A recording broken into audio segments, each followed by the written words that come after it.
Hello friends, my name is Neera Singh. I am from GMT Datia. कैसे हो आप सब लोग? उम्मीद है कि आप अच्छे होंगे। तो फ्रेंड्स, इस वीडियो में हम डिस्कस करेंगे सरफेस केमिस्ट्री का next topic Freundlich adsorption isotherm. ठीक है। और फ्रेंड, इससे पिछली वीडियो यदि आपने नहीं देखी है तो सबसे पहले उसे जाके देखो ताकि ये वीडियो आपको अच्छे से समझ में आए। ठीक है। तो अब ज़्यादा टाइम ना ख़राब करते हुए लेट्स कंटिन्यू।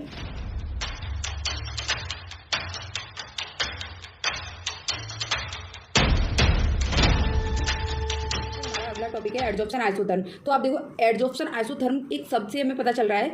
आइसोथर्म माने क्या? थर्म माने टेम्परेचर, आइसो माने सेम, यानी हम एक पर्टिकुलर कांस्टेंट टेम्परेचर पर यदि एडजॉर्प्शन की या फिनोमेना करा रहे हैं तो वो क्या है?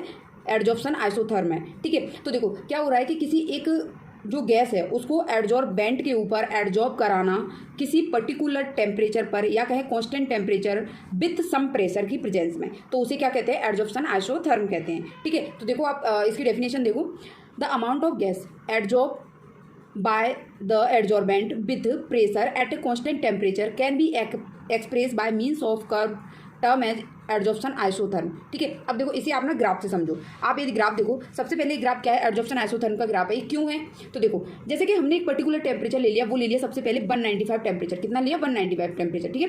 195 पर हम क्या कर रहे हैं? ग्राफ अपना ड्रॉ कर रहे हैं कि कितना एडजॉर्प्शन हुआ किसी गैस का। ठीक है। इसको हम देखेंगे कि एक्स वाई एम क्या है। आप इसको थोड़ा सा भी रोकिए, है ना। ये क्या है? प्रेशर है। तो देखो फ्रेंड्स, एक 195 टेम्परेचर है मान लो आपके रूम का। ठीक है। और आप यहाँ पे एडजॉर्प्शन देखना चाह रहे हो किसी सरफेस पर। ठीक है। तो देखो, जब आपका रूम में प्रेशर 0 है तो कोई भी गैस एडजॉर्ब नहीं हो रही है। जैसे जैसे आपने प्रेशर बढ़ाया, मान लो आपका प्रेशर यहाँ पहुँच गया, यहाँ पे कुछ ना कुछ आपका प्रेशर है, तो देखो आप इस पर कितनी गैस एडजॉर्ब होगी? ये गैस इतनी एडजॉर्ब हो चुकी है। ठीक है। कैसे देखा? यहाँ से देखो, ग्राफ ड्रॉ कर लो ये।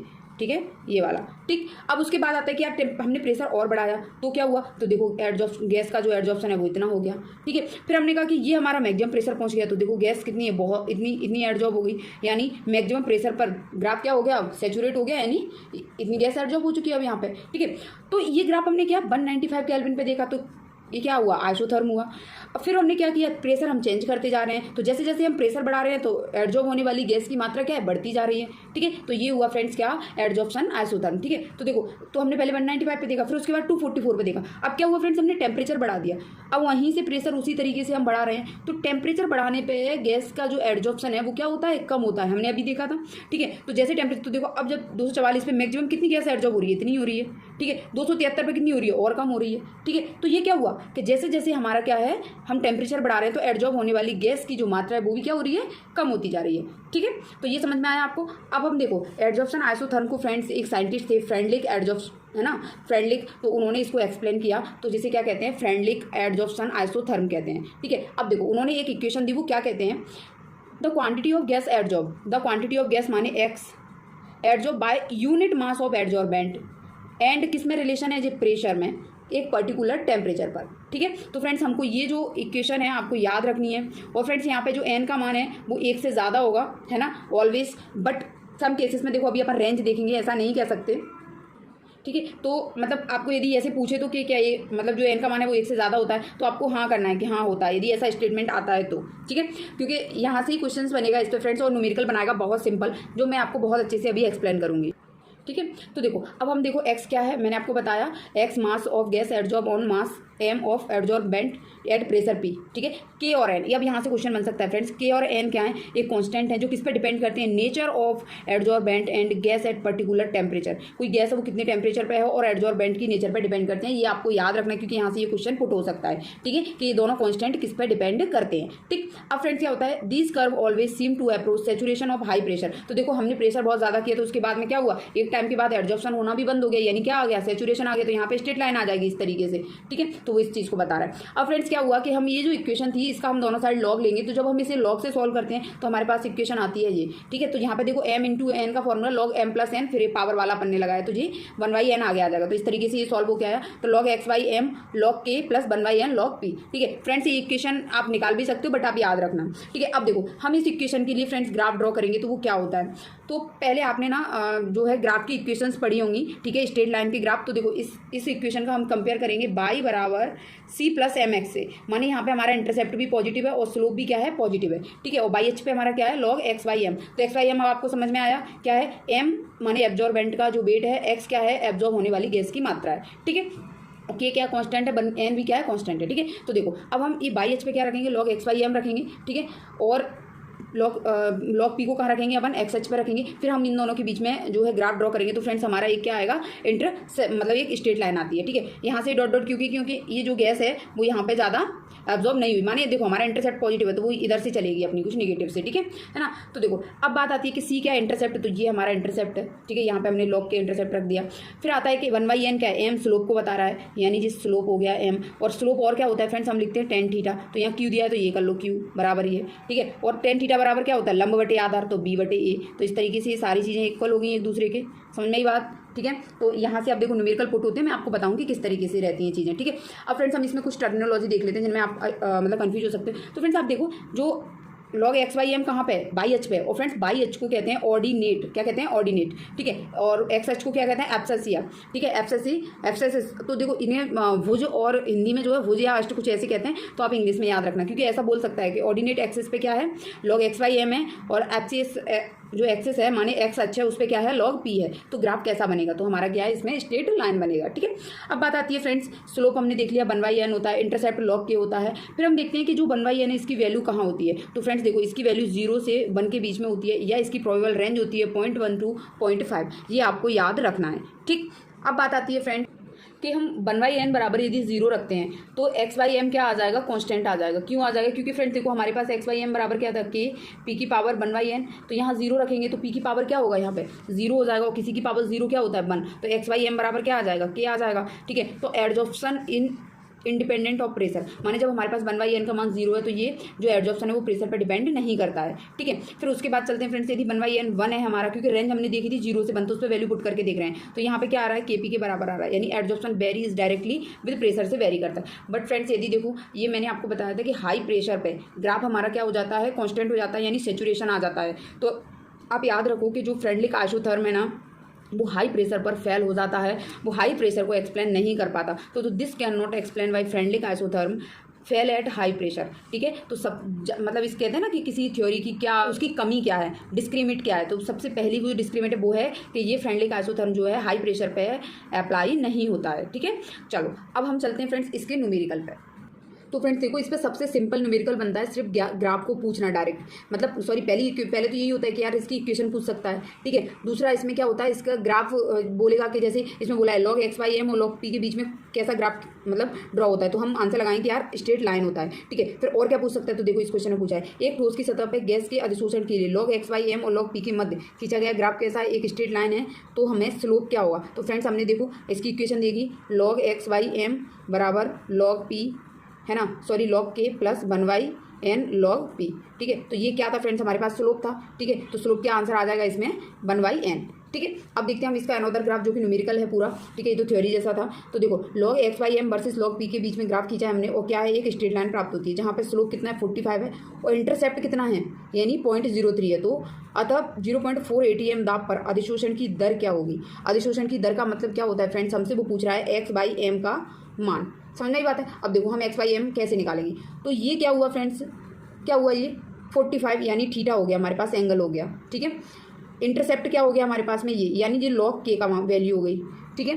फिर उसके बाद में कह रहा है प्रेशर कितना हो गया हमारे पास, ये हो गया। अब हमारे पास इक्वेशन क्या होती है x/m निकालने की, x/m बराबर के पी की पावर 1/n, ठीक है। अब देखो हम क्या करेंगे कि के पी की पावर जो 1/n है, तो यहाँ से देखो क्या निकाल लेंगे अपन, थीटा। तो जैसे tan थीटा बराबर क्या होता है, मैंने आपको बताया कि 1/n होता है यानी स्लोप होता है। तो tan थीटा की जगह हम क्या रखेंगे 45 बराबर 1/n। तो जब tan 45 1 होता है तो 1 बराबर 1/n, तो n बराबर कितना आ गया यहाँ से 1, n बराबर 1 निकल आया। फिर उसके बाद हमारे पास इंटरसेप्ट यानी लॉग के कितना दिया है 0.3। अब देखो जब इसका एंटी लॉग लेंगे तो ये क्या आ जाएगा, k बराबर 0.3 किसका मान होता है इसमें, जब आपने लॉग याद किया जी होता है log 2 का मान, ठीक है। तो लॉग इसको क्या लिख दो की पावर 0.3, ठीक है, यानी ये किसका मान हो जाएगा, के बराबर आ जाएगा 2, ठीक है। इसको ऐसे भी कर सकते हैं या इसको ऐसे भी कर सकते हैं कि देखो लॉग के है, ठीक है, लॉग 0.3 की जगह अपन क्या लिख सकते हैं log 2, फिर लॉग से लॉग कट जाएगा और के बराबर क्या आ जाएगा 2 आ जाएगा, ठीक है। ऐसे भी सॉल्व कर सकते हैं। फिर उसके बाद में अब हमारे पास प्रेशर कितना आ गया 0.4 आ गया। अब हम वैल्यू पुट कर सकते हैं। तो देखो हमारे पास क्या था, इक्वेशन क्या थी, x/m बराबर के पी की पावर 1/n, ठीक है। के कितना आया फ्रेंड्स हमारा 2 आ गया, पी कितना आया 0.4 आ गया, एन कितना था 1/1, तो इसकी पावर यही हो जाएगी। फिर कितना 2 × 0.4 बराबर 0.8, ठीक है। तो एब्जॉर्ब होने वाली गैस की मात्रा क्या आ गई फ्रेंड्स 0.8। तो हमारा आंसर क्या होगा ये। तो इतने सिंपल इस पे क्वेश्चंस बनते हैं, तो आपको ज़्यादा परेशान होने की ज़रूरत नहीं है, ठीक है। अब फ्रेंड्स हम इसमें अपने अगले टॉपिक पर बढ़ते हैं। तो फ्रेंड्स देखो एडजॉर्प्शन फ्रॉम सॉल्यूशन फेज। अब देखो अभियाल हम क्या कर रहे थे कि एडजॉर्प्शन आइसोथर्मी यानी किसी पर्टिकुलर टेम्परेचर पर और प्रेशर की प्रेजेंस में हम एडजॉर्प्शन करा रहे थे। अब आप यहाँ पे समझ लीजिए कि हम एक सॉल्यूशन ले रहे हैं, तो सॉल्यूशन की हमेशा क्या होती है कंसंट्रेशन, ठीक है। तो प्रेशर की जगह हम क्या ले लेंगे फ्रेंड्स, यहाँ पे कंसंट्रेशन सी लेंगे, बस इतना सा अंतर होगा और कुछ भी नहीं, ठीक है।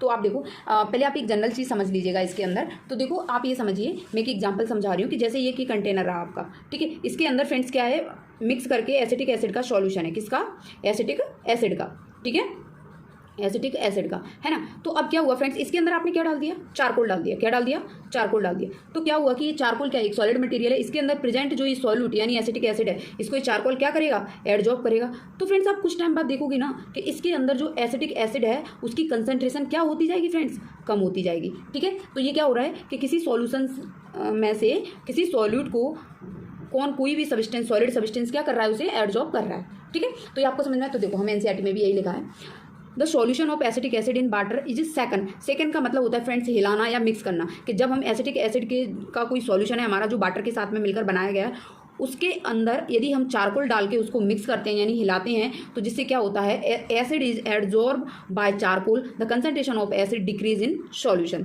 ठीक है। तो ये भी क्या हुआ, एक एडजॉर्प्शन का फिनोमेना हमें समझा रहा है। फिर और क्या होता है फ्रेंड्स कि लिटमस का जो सॉल्यूशन होता है, माने जो अपन लिटमस पेपर पे है ना, तो उसको भी यदि हम चारकोल के साथ में सेक करते हैं, तो माने हिलाते हैं, तो वो भी हमारा लिटमस पेपर कैसे किसी कलरफुल से क्या हो जाता है, कलरलेस हो जाता है, ठीक है। फिर आते हैं फ्रेंड्स देखो मैग्नीशियम हाइड्रोक्साइड का जो पीपीटी है, यदि इसके साथ इसके ऊपर हम क्या डालते हैं, मैग्नीसोन रिएजेंट डालते हैं, क्या डालते हैं, मैग्नीसोन रिएजेंट, ठीक है। तो क्या होता है, ये जो मैग्नीसोन रिएजेंट है, मैग्नीशियम हाइड्रोक्साइड का जो पीपीटी है, उसके ऊपर क्या हो जाता है, एडजॉर्ब हो जाता है।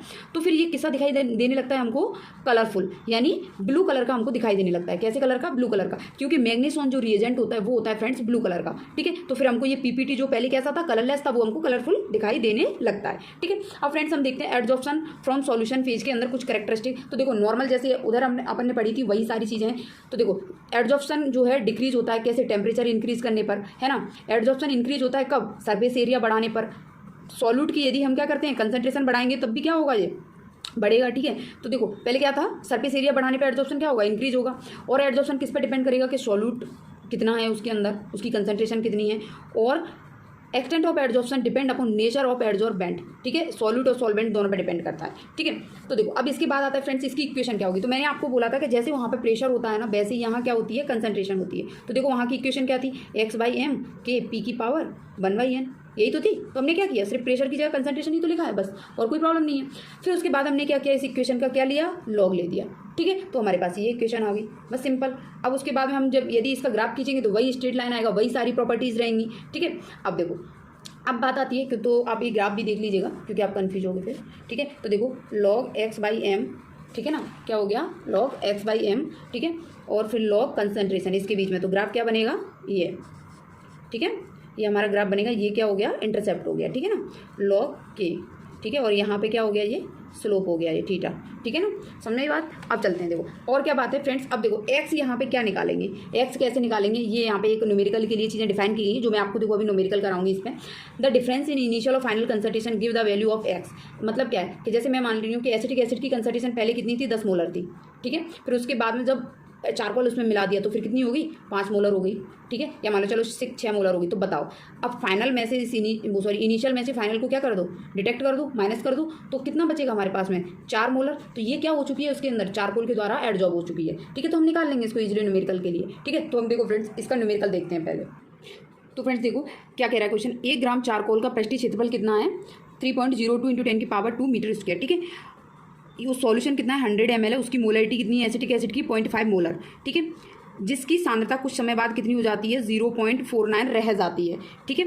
यानी कुछ इसमें से एडजॉर्ब हो चुकी। तो एसिटिक एसिड के एक अणु के द्वारा घेरा गया क्षेत्रफल क्या है, ठीक है। तो देखो कैसे करना है फ्रेंड्स, हमारा क्वेश्चन है कि 1 ग्राम हमारे पास एक क्या है, चारकोल है। मान लो ये सॉल्यूशन है, ठीक है। इसके अंदर एसिटिक एसिड का सॉल्यूशन भरा हुआ है, इसकी इनिशियल कंसंट्रेशन है फ्रेंड्स इसके अंदर कितनी, 0.5 मोलर, ठीक है। और इस सॉल्यूशन का जो वॉल्यूम है वो है कितना, 100 ml, ठीक है। फाइनल कंसंट्रेशन कितनी हो गई इसकी, 0.49, ठीक है, मोलर। अब आप ये बताइए कि हम क्या कह रहे हैं कि एसिटिक एसिड के 1 मोल एक मॉलिक्यूल के द्वारा घेरा गया क्षेत्रफल क्या होगा। ठीक है, तो देखो हम क्या करेंगे, सबसे पहले फ्रेंड्स इसके इनिशियल मोल निकालेंगे, क्योंकि देखो हमारे पास सॉल्यूशन का आयतन दिया है, मोलरिटी दी है, इससे हम क्या निकालेंगे कि एसिटिक एसिड के इनिशियल में मोल कितने थे। ठीक है, तो देखो हम यहाँ पे मोल बराबर क्या होता है, एन बराबर है ना, सॉरी मोलरिटी बराबर मोल बटे वॉल्यूम लीटर में। ठीक है, तो मोलरिटी कितनी है 0.5 इंटू मोल सॉरी बराबर है ना, ये ml में दिया है तो इसको किस में चेंज कर लेंगे, हम लीटर में चेंज कर लेंगे, तो कितना आ जाएगा 0.1 लीटर। तो इससे इधर मल्टीप्लाई करेंगे तो n बराबर कितना आ जाएगा 0.05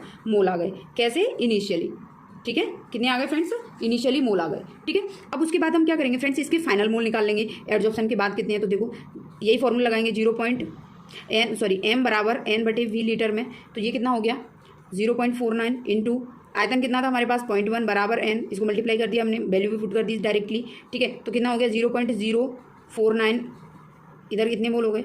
ठीक है, अब ये सॉरी यार क्या ही कर रही हूँ मैं। ठीक है, ये मोल आ गए, n का मान आ गया। ठीक है, तो ये फाइनल मोल आ गए और ये क्या आ गया, इसमें इनिशियल मोल आ गए। अब देखते हैं फ्रेंड्स कि हम जो फाइनल हमारे पास बचे हैं, माने जो इनिशियल थे ज़्यादा थे, ये इसमें से इसको घटाओ तो हमें ये पता चल जाएगा कि कितने मोल हमारे क्या हुए हैं, एडजॉर्ब हुए हैं। ठीक है, तो देखो 0.05 में से यदि हम इसको डिटेक्ट करेंगे तो कितना बचेगा। ठीक है, 1 है ना, ये 1 हो गया 0.0, यानी ये हमारा कितना आ गया 0.10⁻³ मोल। ठीक है, ये इतने मोल क्या हुए हमारे, एडजॉर्ब हो चुके हैं। ये क्या हो चुके हैं, एडजॉर्ब हो चुके हैं। अब फ्रेंड्स एक बात बताइए, एडजॉर्ब हो चुके हैं, ठीक है, जो मोल एडजॉर्ब हो चुके हैं वही तो उतनी सरफेस एरिया को कवर करेंगे। ठीक है, तो देखो हम क्या देखेंगे कि एडजॉर्ब हुए मोल कितने हैं, 10⁻³ मोल। ठीक है, अब फ्रेंड्स ये मोल है ना, तो हम इनसे एसिटिक एसिड के क्या निकाल सकते हैं, मॉलिक्यूल निकाल सकते हैं। तो देखो मॉलिक्यूल ऑफ एसिटिक एसिड क्या निकलेगा, इसके अंदर Na एवोगाड्रो नंबर का मल्टीप्लाई कर देंगे, Na का मल्टीप्लाई कर दिया, ये आ गए क्या, मॉलिक्यूल। ठीक है, अब देखो फ्रेंड्स कि हमारे जो इतने मॉलिक्यूल हैं वो किस पे एडजॉर्ब होंगे, जो 1 ग्राम चारकोल का जो सरफेस एरिया दिया है उस पर। ठीक है, तो देखो हम क्या बोलेंगे कि 10⁻³ इंटू Na मॉलिक्यूल के द्वारा है ना, मॉलिक्यूल के द्वारा कवर क्षेत्रफल कितना होगा 3.02 इंटू 10⁻² मीटर स्क्वायर। ठीक है, तो एक मॉलिक्यूल के द्वारा कितना होगा, माने एसिटिक एसिड के एक मॉलिक्यूल के द्वारा, बस यहाँ से निकाल लेंगे अपन 3 इंटू 10⁻² बटे 10⁻³ इंटू Na की वैल्यू पुट कर दो यहाँ पे 6 इंटू 10⁻23। ठीक है, अब क्या करेंगे हम यहाँ पे, तो इसमें से ये गया तो कितना बचेगा 20, इसको अपन ऊपर, इसमें से कितने बचेंगे 18 बचेंगे, कितने किसके, माइनस के। ठीक है, अभी इसमें से 10 हटाएंगे तो ये ऊपर जाएंगे तो कितना आ जाएगा 5 इंटू 10⁻19।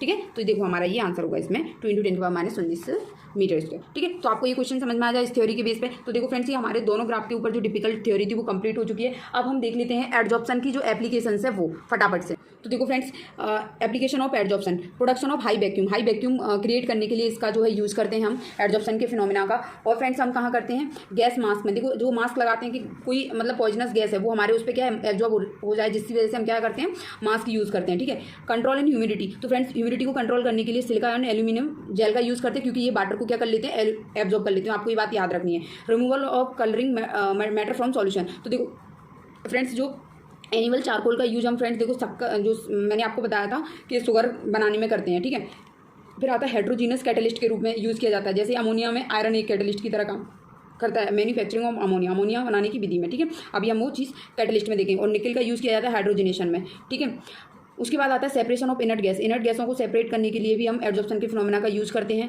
उसके क्योरिंग ऑफ डिसीज, तो फ्रेंड्स डिफरेंट टाइप की जो डिसीज़ है उनकी क्योरिंग में, क्योंकि हम यहाँ पे क्या करते हैं जैसे जो भी ड्रग यानी मेडिसिन देखते हैं वो देते हैं पेशेंट को, तो वो वहाँ पे उस टिश्यू पे क्या होती है एडजॉर्ब होती है, फिर उसको जर्म को क्या करती है किल करती है, तो वो भी एक एडजॉर्प्शन का फिनोमिना है। फिर आपने देखा होगा फ्रॉथ फ्लोटेशन प्रोसेस, ये आपने कहाँ पढ़ी होगी, मेटलर्जी चैप्टर के अंदर। ठीक है, तो क्या होता है यहाँ पे लो ग्रेड जो सल्फाइड होते हैं ना उनको सेपरेट करने के लिए हम किससे, लो ग्रेड सल्फाइड है और इनके अंदर सिलिका की इम्प्योरिटीज़ हैं। ठीक है, तो इसको सेपरेट करने के लिए हम काय का यूज़ करते हैं, फ्रॉथ फ्लोटेशन। अब देखो फ्रेंड्स आता है फ्रॉथ फ्लोटेशन प्रोसेस। ठीक है, तो इसमें क्या हो रहा है कि लो ग्रेड जो सल्फाइड और है ना उनका कंसंट्रेशन करने के लिए हम सिलिका का यूज़ करेंगे। ठीक है, अदर अर्थी जो मैटर होते हैं मतलब, ठीक है, उनसे हम क्या कर रहे हैं सेपरेट करने के लिए किसको, सल्फाइड है इसको, तो हम यहाँ पे पाइन ऑयल या मतलब फ्रॉथिंग एजेंट का यूज़ करते हैं। ठीक है, फिर उसके बाद आता है एडजॉर्प्शन इंडिकेटर्स। एडजॉर्प्शन इंडिकेटर में जैसे सिल्वर हैलाइड जो क्या करते हैं ये एडजॉर्ब कर लेते हैं ईओसिन या फ्लोरोसिन डाई को। ठीक है, फिर अगला यूज है फ्रेंड्स इसका क्रोमेटोग्राफिक एनालिसिस के अंदर भी हम एडजॉर्प्शन का फिनोमिना यूज़ करते हैं। आपने ये ऑर्गेनिक के अंदर जो क्वांटिटेटिव एनालिसिस में मैंने आपको एक्सप्लेन किया है। यदि आपने क्वांटिटेटिव एनालिसिस की वीडियोस नहीं देखी हैं तो आप प्लीज़ प्लेलिस्ट में देखिए, आपको वहाँ पे ये चीज़ जरूर मिल जाएगी और आप उसको अच्छे से समझ लीजिए, ठीक है। फिर फ्रेंड्स हम देखते हैं इसके इंटेक्स क्वेश्चन। तो देखो बहुत सिंपल है। 2 कैरेक्टरिस्टिक ऑफ कीमोस ऑप्शन। तो देखो मैंने आपको कीमोस ऑप्शन की इतनी कैरेक्टरिस्टिक बताई है, जो स्पेसिफिक होता है, यूनिलेयर बनता है, तो कितनी सारी चीज़ें आप यहाँ पे लिख सकते हो।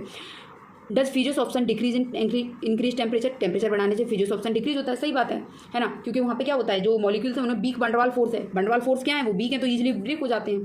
फिर आता है powder form substance more effective eight of their catalyst form. हाँ, क्योंकि फ्रेंड देखो जब हम किसी पाउडर फॉर्म को लेते हैं तो वहाँ पे क्या है, फ्री वैलेंसी जो है हमारी, नंबर ऑफ फ्री वैलेंसी बहुत ज़्यादा इंक्रीज हो जाती है, ठीक है। इसीलिए वहाँ पे जो है जो रेट है वो क्या हो जाती है, बढ़ जाती है, ठीक है। अब फ्रेंड्स आप देखो ये फटाफट इस चार्ट को देख लीजिएगा, क्योंकि मैंने आपको बोला था कि मैं इस चार्ट को आपको बाद में एक्सप्लेन करूंगी बिल्कुल शॉर्ट फॉर्म में। तो देखो हमने देखा था एड्जॉर्प्शन क्या होता है, डिसऑप्शन क्या होता है, इनकी डेफिनेशन देखी थी, absorbent, absorbent, adsorption, sorption, sorry absorption, sorption, ठीक है। वाटर कहाँ एब्जॉर्ब होता है और किस पे एब्जॉर्ब होता है ये आपने देखा था। अमोनिया जो है यदि वाटर पे एब्जॉर्ब होती है और चारकोल पे क्या होती है जी, एब्जॉर्ब होती है, तो ये हमको याद रखना है ना। एड्जॉर्प्शन की जो मैकेनिज्म है उसमें क्या कंडीशन लगती है, एक्सोथर्मिक होती है, एंट्रोपी डिक्रीज होती है और स्पॉन्टेनियस तो डेल्टा जी भी नेगेटिव होता है, ये चीज़ आपको लर्न रखनी है, ठीक है। फिर हमने इसकी प्रॉपर्टीज में देखी कि जिसका क्रिटिकल टेम्परेचर क्या होता है, ज़्यादा होता है, वो गैस उतनी जल्दी एब्जॉर्ब होती है और लिक्विफाई होती है। तो फिर हमने उसमें क्या देखा था, ऑर्डर देखा था, ठीक है। तो ये ऑर्डर हमारा था, बट हमने देखो एनसीईआरटी में और भी गैसें ऐड की थी, तो आप उसको याद रखना, ठीक है। फिर आते हैं फ्रेंड्स, हमने देखा एड्जॉर्प्शन के जो टाइप्स कौन कौन से, तो फिजियोस ऑप्शन जिसको फिजिकल एड्जॉर्प्शन भी कहते हैं, कीमोस ऑप्शन जिसको केमिकल एड्जॉर्प्शन कहते हैं। तो ये सारी प्रॉपर्टीज फ्रेंड्स हम कवर कर चुके हैं, जिसमें मैंने कहा ये प्रॉपर्टी बहुत इंपॉर्टेंट है और ये वाली भी बहुत ज़्यादा इंपॉर्टेंट है, यानी मल्टी लेयर होता है, यूनिलेयर होता है, ठीक है। फिर उसके बाद फ्रेंड्स हमने क्या देखा था, देखो इसके अंदर फिर हमने एड्जॉर्प्शन जो आइसोथर्म था उस एक मतलब एट कांस्टेंट टेम्परेचर उसका ग्राफ देखा था फ्रेंडली एड्जॉर्प्शन आइसोथर्म, तो ये वाला ग्राफ देखा। तो अब हम इसमें कहें टेम्परेचर कौन सा ज़्यादा है, तो याद रखो जहाँ पर टेम्परेचर कम होता है उस गैस का एड्जॉर्प्शन ज़्यादा होगा, तो सबसे ज़्यादा टेम्परेचर ये है, क्यों, क्योंकि देखो इस पर एड्जॉर्प्शन कम हो रहा है, ठीक है। तो जब जिस टेम्परेचर पर एड्जॉर्प्शन कम हो रहा है यानी वो टेम्परेचर क्या है, हाई है, तो टेम्परेचर का ऑर्डर क्या होगा इस ग्राफ में ये, तो इस पर इस तरीके से क्वेश्चन बन सकता है, ठीक है। फिर उसके बाद में मैंने देखो इस पर आपको क्वेश्चंस करा दिए, वैल्यू बताई मैंने इसको आपकी बनवाई, एन की 0 से 1 के बीच में होती है, रेंज कितनी होती है 0.1 से 0.5 के बीच में होती है। आइसोथर्म जो फ्रेंडली का आइसोथर्म है वो हाई प्रेशर पे क्या हो जाता है फ्रेंड्स, फेल हो जाता है, जैसे मैंने आपको बताया, ठीक है। फिर एड्जॉर्प्शन फ्रॉम सॉल्यूशन फेज के अंदर ये फॉर्मूला हमारा निकल के आया था, ठीक है। फिर उसके बाद हमने ये सारी एप्लीकेशंस देखी थी, ठीक है। तो फ्रेंड्स ये पूरा चार्ट है ना सरफेस केमिस्ट्री का, मैं जैसे जैसे आपको आगे कराऊंगी तो इसको भी साथ में एक्सप्लेन करती जाऊंगी। और फ्रेंड्स इस चार्ट को मैं जो है अपने टेलीग्राम चैनल पे अपलोड कर दिया है, तो आप प्लीज़ वहाँ से जाके इसको डाउनलोड कर लीजिएगा और अपना एक सुपर फास्ट रिवीजन भी वहाँ से आप कर सकते हो, ठीक है। तो उम्मीद है कि आपको ये सारी चीज़ समझ में आई होगी। और फ्रेंड्स टेलीग्राम चैनल की जो लिंक है वो मैंने डिस्क्रिप्शन में दे रखी है, आप वहाँ से जाके ज्वाइन कर लीजिएगा, ठीक है। और फ्रेंड्स यदि आपको कोई भी और डाउट हो तो आप मुझे इंस्टा पे फॉलो कीजिए, ठीक है। और यदि ये वीडियो आपको अच्छा लगा तो प्लीज़ चैनल को सब्सक्राइब कर लीजिएगा ताकि न्यू वीडियो का नोटिफिकेशन आपको मिल जाए। अब हम अपनी नेक्स्ट वीडियो में डिस्कस करेंगे कोलॉइडल सॉल्यूशन, इसी चैप्टर का नेक्स्ट टॉपिक, ठीक है। तब तक के लिए बाय बाय, टेक केयर, अपनी पढ़ाई को अच्छे से कीजिए।